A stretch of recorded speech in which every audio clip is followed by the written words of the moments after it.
Oui, c'est un projet d'appui, comme vous l'avez dit, à la gouvernance économique et financière, dans lequel on va travailler avec 3 institutions burundaises, l'ENA Burundi, l'ISGE et la Cour des comptes. C'est un projet qui va se dérouler entre maintenant et la fin du mois de mars 2023 pour un montant d'à peu près 900 000 euros, à peu près 2 milliards de francs burundais.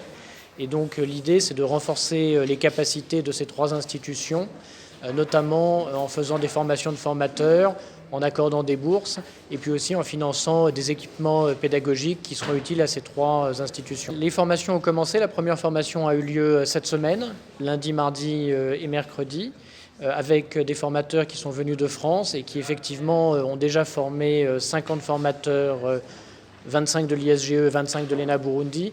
L'idée, c'est qu'on fait surtout de la formation de formateurs et après, ces formateurs eux-mêmes peuvent continuer à faire des formations et à transmettre les connaissances qu'ils ont acquises à d'autres personnes de l'ENA et de l'ISGE. On est très heureux parce qu'effectivement, ce projet, c'est un témoignage concret du renforcement des relations entre la France et le Burundi.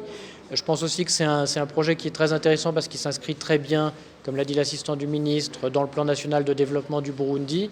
Et nous, c'est ce qu'on souhaite faire ici au Burundi, c'est travailler dans le cadre des lignes directrices qui ont été définies par le président Ndayishimiye et par le gouvernement du Burundi et voir dans quelle mesure on peut contribuer à ce que ce plan national de développement et ce que les réformes qui ont été lancées par le président Ndayishimiye puissent être des succès. Nous, ce qu'on attend d'eux, c'est d'une certaine façon qu'ils soient après les ambassadeurs de ce qu'on leur a transmis.